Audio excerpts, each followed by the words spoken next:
Hello children, Ravi Sai here.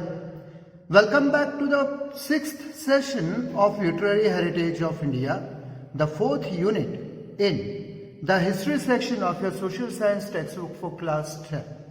Dear children, in the previous session, we discussed the development of language and literature, then ancient Indian literature, right?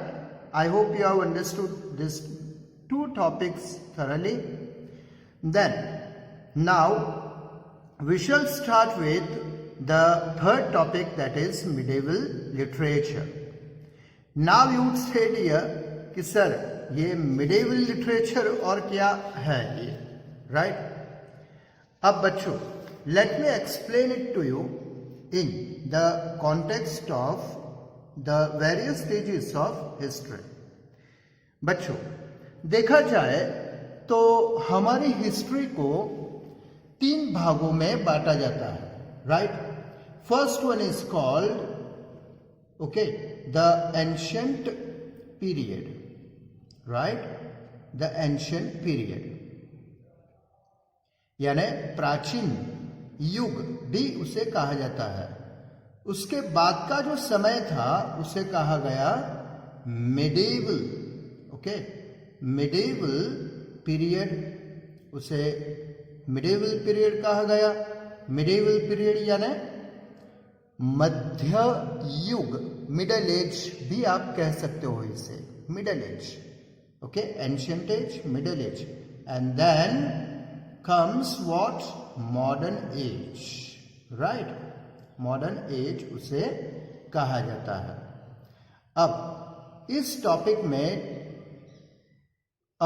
जिस time period की हम बात करने वाले हैं वो है मिडिवल पीरियड. अब मिडिवल पीरियड अब भारत में कब से शुरू हुआ? तो बच्चों ये माना जाता है, according to the historians, medieval period in India started with the arrival of Muslim rulers. Afghanistan, Turkey, वगैरह वगैरह दूसरी from other parts of the world जो मुस्लिम रूलर्स हमारे देश में आए और यहाँ उनका रूल उन्होंने इस्टेब्लिश कर दिया था. तो उस टाइम पीरियड से लेकर कि उसे मिडिवल पीरियड, मिडल एज कहा जाता है, right? Now this medieval period actually इसे हम इस सेशन में, आई मीन टू से इन दिस चैप्टर, हम 2 भागों में देखने वाले हैं. 2 भागों में कैसे? कि सल्तनत पीरियड, सल्तनत पीरियड के हिसाब से देखेंगे, राइट? और दूसरा है मुगल पीरियड के हिसाब से देखेंगे, राइट?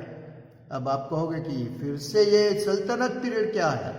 तो बच्चों, बिफोर द मुगल्स आप जानते हो, बाबर, हुमायूं, अकबर वगैरह वगैरह वगैरह, right? Till you can say the last Mughal emperor Bahadur Shah Zafar. वो मुगल पीरियड कहा गया. लेकिन उनसे पहले जो मुस्लिम रूलर्स आए थे, who came and established their rule in India. For example, Mohammad घोरी है, गजनी है. बच्चों ये अटैक्स तो इन्होंने किए थे लेकिन यहाँ सेटल नहीं हुए थे, लूट कर यहाँ से चले गए थे, राइट?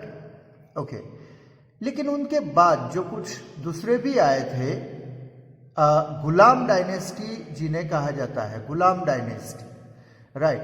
ये मोहम्मद घोरी हैं, राइट? मोहम्मद गजनी है. वो खुद तो यहाँ नहीं रहे थे लेकिन उनके जो कमांडर्स थे, उनके जो गुलाम थे, उन्हें यहाँ सब रूल संभालने के लिए वो छोड़ गए थे. तो एक तरह से देखा जाए तो ये उनके जो गुलाम थे, राइट?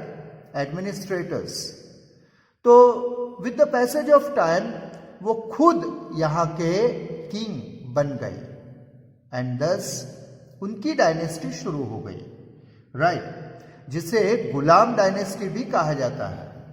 फॉर एग्जाम्पल उसमें अलाउद्दीन खिलजी, राइट ना, अलाउद्दीन खिलजी है, तगलक डायनेस्टी है, कुतुबुद्दीन ऐबक है, वगैरह वगैरह वगैरह। तो ये सारी डायनेस्टी सल्तनत पीरियड कही गई थी, राइट। तो इस मिडेवल पीरियड में जो सल्तनत पीरियड है उसके दौरान जो लिटरेचर कंपोज हुआ था इंडिया में वो हम देखेंगे, और उसके बाद हम देखने वाले हैं कि मुगल पीरियड में, right, Mughal period, Mughal rule किसने इस्टेब्लिश किया था यहाँ? Who led the foundation of Mughal rule in India? Yes, the emperor Babur. Okay, Babur से शुरुआत हुई मुगल डायनेस्टी की और एंड में किससे खत्म हुई? बहादुर शाह जफर, राइट। तो इन डायनेस्टी के दौरान जो भी यहां लिटरेचर कंपोज हुआ उसे मुगल डायनेस्टी का लिटरेचर कहा जाएगा, राइट डियर। सो शुरू कर दें। Dear children, in this session, okay, medieval literature में कौन कौन से मेन पॉइंट्स हम पढ़ने वाले हैं वो देख लो। मिडेवल लिटरेचर में पहले हम देखेंगे brief introduction to medieval literature. बच्चों, अब इस टॉपिक में हम जितने भी टाइम पीरियड्स हैं, जैसे कि मैंने अभी अभी कहा कि सल्तनत पीरियड, उसके बाद मुगल पीरियड, राइट। देखो एक बार देखते जाते हैं कि सल्तनत पीरियड में जो हो गए थे, right, Persian literature of medieval era, उसके बाद आमिर खुसरो, राइट, उसके बाद literature of regional languages of medieval era, Tamil literature of medieval era, Gujarati prose and poetry, ये सारे जो है सल्तनत पीरियड के ओके स्टेजेस हैं, राइट। सल्तनत पर्शियन तब लैंग्वेज हुआ करती थी, राइट। लास्ट में जो पॉइंट आएगा लिटरेचर ऑफ मुगल ईरा, उसमें सिर्फ मुगल ईरा का ही हम ओके डिस्कशन करेंगे। उसके दौरान जो लिटरेचर कंपोज हुआ था उसके ही डिस्कशन हम करने वाले हैं। तो ये सारा जो पीरियड था, okay, this will be called what, ये जो है जैसे मैंने कहा ये सारा पीरियड जो सल्तनत ईरा, सल्तनत पीरियड में ओके कंपोज हुआ, ये लिटरेचर है बच्चों। और इसका ब्रीफ पहले सेशन में, आज के सेशन में हम ये जो सभी हैं, सभी पॉइंट्स, उसकी समरी यहां डिस्कस करने वाले हैं। Brief introduction to medieval era, right बच्चों। So shall we start now?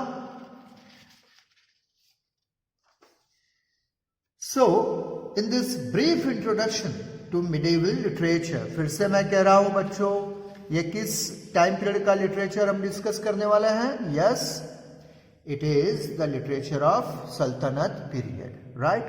Alauddin Khilji वगैरह वगैरह आपने फिल्म भी देखी होगी ना, पद्मावत, यस। उसमें जो कैरेक्टर्स, एक कैरेक्टर था अलाउद्दीन खिलजी, उसमें एक दूसरा भी कैरेक्टर बताया जाता है आमिर खुसरो, राइट। तो इन सल्तनत पीरियड में कैसा लिटरेचर इंडिया में कंपोज हुआ था वो हम देखेंगे।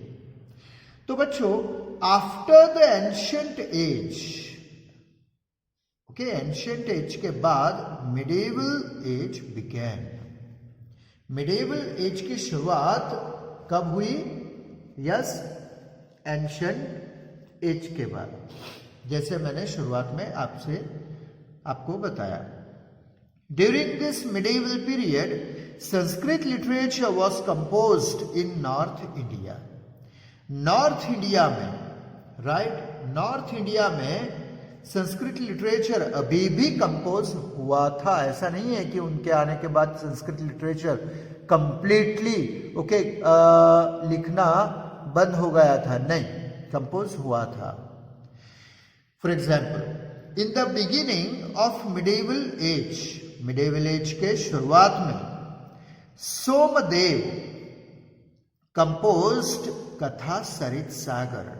बच्चों, ये सारे टॉपिक्स में, सभी टॉपिक्स में जो 1 मार्क के क्वेश्चन है, मैं हाईलाइट करते जाऊंगा, आपको कहते जाऊंगा और आप ये याद रखते जाइएगा, ताकि इस वीडियो में आपके 1 मार्क के ऑब्जेक्टिव क्वेश्चन से अपने आप ही तैयार होते जाएंगे, राइट। और उसके साथ साथ वो आंसर भी अपने आप याद रह जाएगा, क्योंकि सभी पॉइंट्स तो 1 मार्क के ऑब्जेक्टिव्स हैं, राइट ना। ओके, तो मिडिवल एज की शुरुआत में हिस्ट्री की 2 बुक्स लिखी गई थी बच्चों। एक किसने? सोमदेव ने लिखी थी, कथा सरित सागर, राइट। सोमदेव ने क्या लिखा था? कौन सी किताब लिखी थी? कथा सरित सागर। और दूसरी है कल्हाना। कल्हाना ने लिखी थी राज तरंगिनी इन कश्मीर, राइट। तो भारत में इतिहास लिखना, वो भी संस्कृत में, देखो संस्कृत में लिखी गई ये किताबें हैं, राइट। सोमदेव ने कौन सी किताब लिखी थी? कथा सरित सागर। और कल्हाना ने राज तरंगिनी। बच्चों, अगर आपसे ये पूछा जाए कि which was the first historical book of India, तो आप क्या जवाब दोगे? यस, कथा सरित सागर, राइट। लेकिन कई बार कुछ एग्जामिनर ट्विस्ट करके ये भी पूछ लेते हैं कि चलो ये 2 बुक्स हैं, कथा सरित सागर और राज तरंगिनी, द फर्स्ट बुक्स, लेकिन इनमें मोस्ट प्रॉपर बुक कौन सी थी? सिस्टमैटिकली एक्सप्लेन किया हुआ हिस्ट्री कौन सा था? तो बच्चों, तो वो उसका नाम आएगा कल्हाना, राइट। कल्हाना ने लिखी हुई राज तरंगिनी, जिसमें कश्मीर का इतिहास लिखा हुआ है। किसका? कश्मीर का, राइट। क्योंकि ये संस्कृत लिटरेचर, जैसे हमने देखा कि ये कहाँ कंपोज हुआ था? नॉर्थ इंडिया में। नॉर्थ इंडिया में ही कश्मीर आता है, राइट। ओके, तो अगर पूछा जाए कि which was the first historical book of India, तो आपको जवाब देना है कथा सरित सागर बाय सोमदेव। लेकिन अगर आपसे ये पूछा गया कि which was the first most proper book, systematic book on history on Kashmir, तो आएगी राज तरंगिनी बाय कल्हाना, जिसमें कश्मीर का डिस्क्रिप्शन दिया गया है, right. Shall we move on? उसके बाद भी देखो, गीत गोविंद बाय जयदेव। ये गीत गोविंद है जयदेव द्वारा लिखित, is the finest poetic volume of Sanskrit literature. आपसे सवाल पूछा जा सकता है कि which was the finest poetic volume of Sanskrit literature, right. Sanskrit literature में पोएट्री लिखी गई थी, और वो भी फाइनेस्ट वन, तो आपको जवाब देना है yes, Geet Govind by Jayadev, right. Here आगे बढ़े, Prithviraj Raso by Chand Bardai was the earliest work of Hindi literature which deals with the heroic deeds of Prithviraj Chauhan, the ruler of Delhi. बच्चों, कि आपसे अगर ये पूछा जाए कि which was the first book of Hindi literature, Hindi भाषा की सबसे पहली book, first Hindi book of India, तो कौन सी? पृथ्वीराज रासो। किसने लिखी थी? चांद बरदाई ने लिखी थी। और इस किताब में क्या है? which deals with the heroic deeds of Prithviraj Chauhan, the ruler of Delhi. जो पृथ्वीराज चौहान जो दिल्ली पर उनका रूल था, राज था बच्चों, उनके पराक्रमों के बारे में, ब्रेव एक्ट ऑफ ब्रेवरी के बारे में ये किताब लिखी गई है, राइट? कौन सी? Prithviraj Raso by Chand Bardai, the first book of Hindi literature, right? याद रहेगा? ओके, आगे बढ़े. With the book Prithviraj Raso the age of writing heroic stories begin in the world of Hindi literature.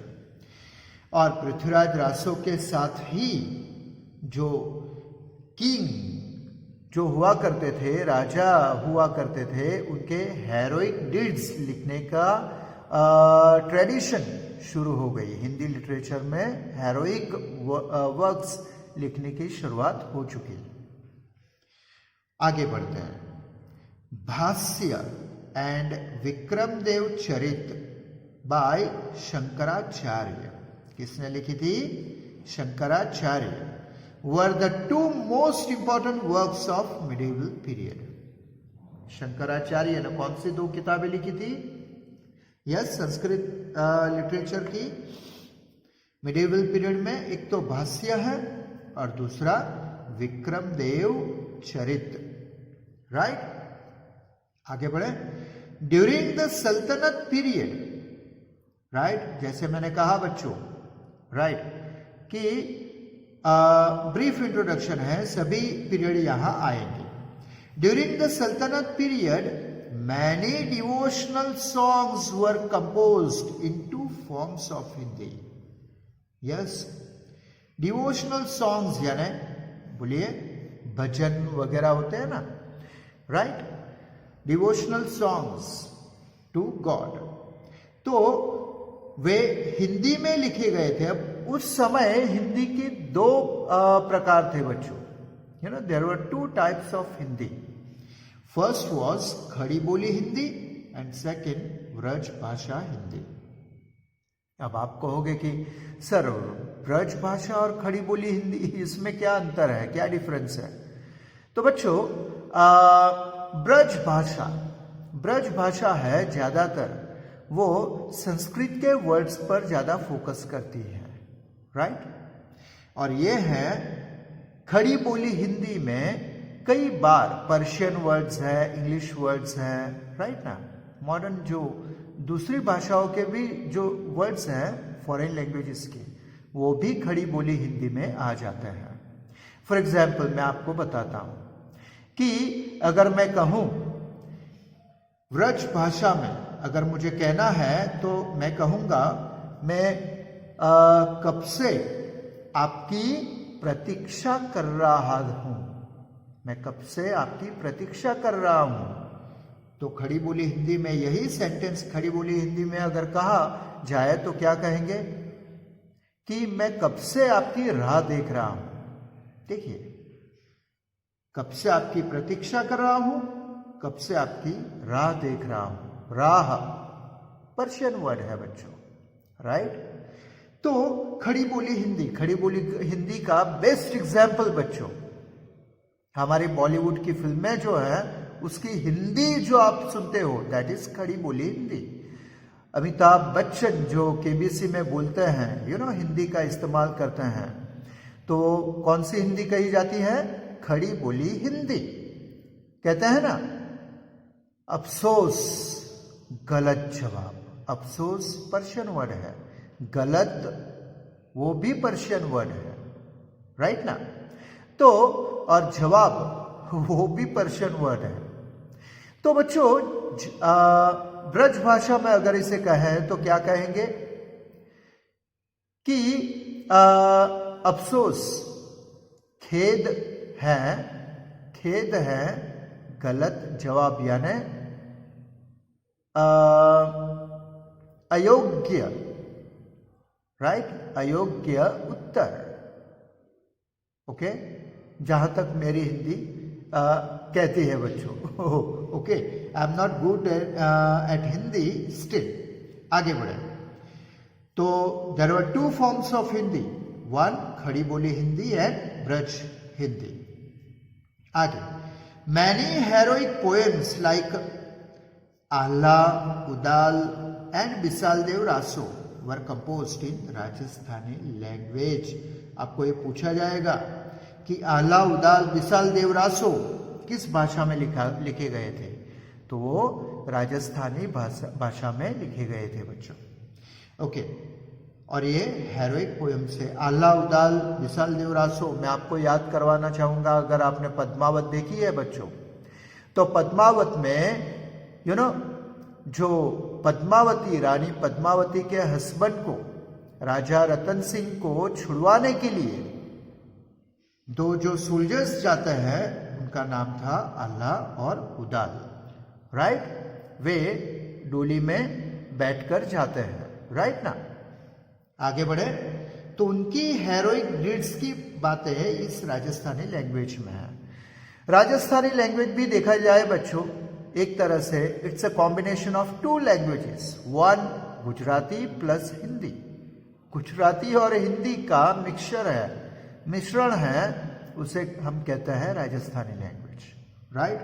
आगे बढ़े Chandayan by Mulla Daud is the oldest book in Awadhi language composed during medieval age. याद रखिएगा, चंद्रायन किसने लिखी थी? मुल्ला दाऊद ने। यस, मुल्ला दाऊद ने कौन सी किताब लिखी थी? चंद्रायन। और चांद बरदाई ने कौन सी लिखी थी? यस, पृथ्वीराज रासो। पृथ्वीराज रासो किताब थी, वो चांद बरदाई ने लिखी थी। और चंद्रायन जो किताब है वो मुल्ला दाऊद ने लिखी थी, and that is the oldest book in Awadhi language. यानी बच्चों अब तक हम देख गए Prithviraj Raso, yes, the first book इन हिंदी कही जाएगी, राइट ना, फर्स्ट बुक इन हिंदी। और ये है कौन सी? Chandrayan, the first book in Awadhi language. याद रहेगा? ओके, आगे बढ़े। During the medieval period much literature was composed in Dravidian languages. अब मिडिवल पीरियड में जो द्राविडियन लैंग्वेजेस थी उनमें भी लिटरेचर लिखा गया था। कौन कौन सी Dravidian languages? First Tamil, the oldest one, उसके बाद है तेलुगु, कन्नड़ और मलयालम, राइट डियर। आगे बढ़े। The poets namely Pampa, Ponna, Ranna were known as trio, that is Trimurti of early Kannada literature, right? Kannada literature के ये ट्रायो कहा जाता है बच्चों, राइट। पंपा, पोन्ना और रन्ना को, है ना। और पोइट कंबल, sorry, here there is a mistake, it is Kamban, not Kambal. Poet Kamban composed Ramayana in Tamil. Tamil भाषा में कंबन ने रामायणा लिखी थी, right? Historical literature in Persian language is a significant contribution of the Turkish people to India, because there was no tradition of history writing in India before. बच्चों, भारत में इतिहास लिखने की कोई ट्रेडिशन थी नहीं। कहानियां लिखते थे हम, दिस एंड दैट, पोएट्री लिखते थे, ड्रामा लिखते थे, लेकिन हिस्ट्री कभी नहीं लिखते थे। लेकिन टर्किश लोग, राइट, यहाँ वे आए।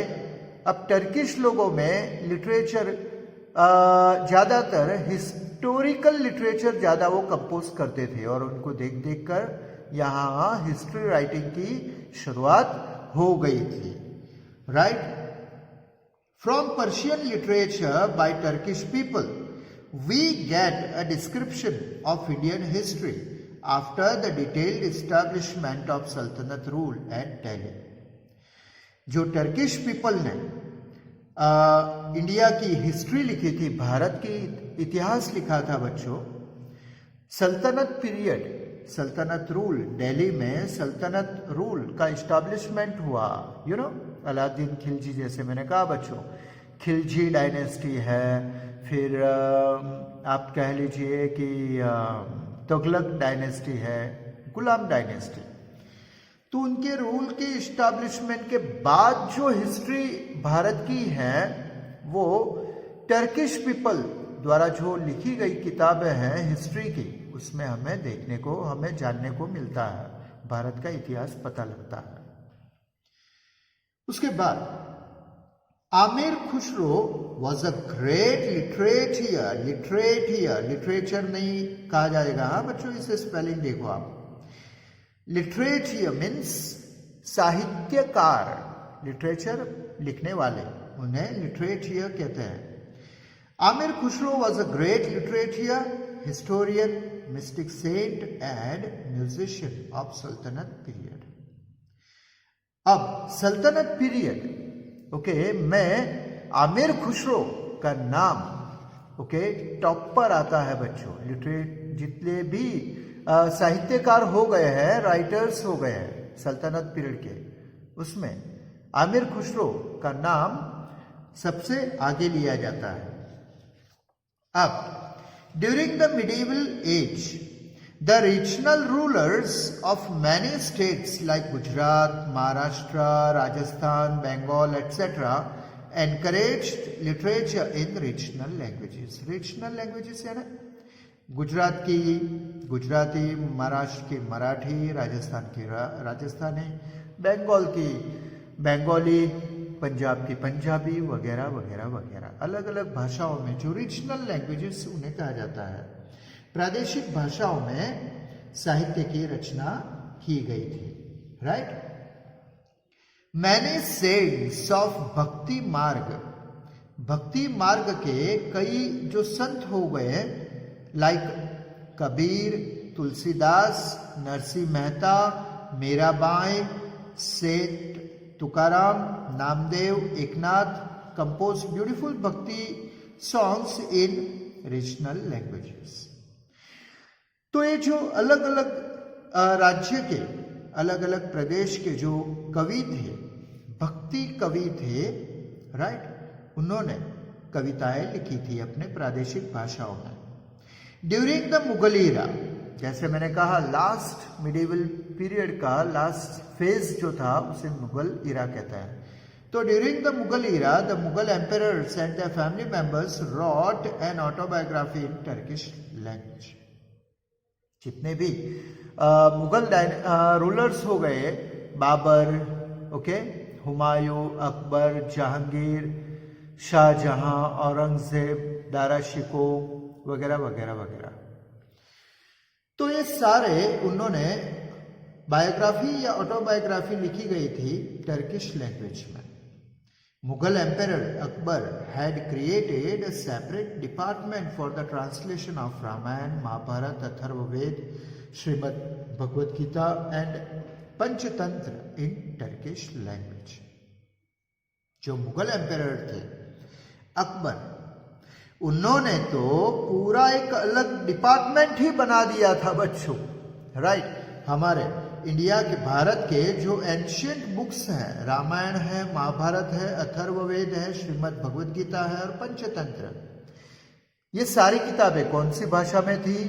यस, है संस्कृत में, और संस्कृत का टर्किश लैंग्वेज में उन्होंने ट्रांसलेट करवाया था। उसके लिए अलग ही डिपार्टमेंट बनवाया था। तो आपसे पूछा जाएगा किस मुगल एम्परर ने कई संस्कृत वर्क्स को टर्किश लैंग्वेज में ट्रांसलेशन के लिए एक अलग ही डिपार्टमेंट बनाया था? तो उसका नाम आएगा, yes, Mughal emperor Akbar, right dear. So dear children, that was your point, you can say brief introduction. अभी हमने देखा, we had a brief introduction to the medieval literature of medieval era, right? Brief introduction to the medieval literature. उसके बाद हम ये पूरा जो point था बच्चों, इसमें हमने ये सारे आपने देखे होंगे, आमिर खुसरो का नाम आया, राइट ना, पर्शियन लिटरेचर, रीजनल लैंग्वेजेस के बारे में बात की, तमिल लिटरेचर का नाम आया, गुजराती प्रोज पोएट्री का नाम आया, राइट ना। समराइज करके हमने brief introduction to medieval literature में देख लिया। इसके बाद के जो सेशन है बच्चों, उसमें हम पर्शियन लिटरेचर, आमिर खुसरो वगैरह वगैरह सारे पॉइंट्स हैं वो स्टेप बाय स्टेप इंडिविजुअली हम डिस्कस करने वाले हैं, right. So, I hope you have understood today's point thoroughly. That's all in today's session. See you soon with a new topic and a new hope of learning something new. Till then, wish all the very best with today's learning. Bye.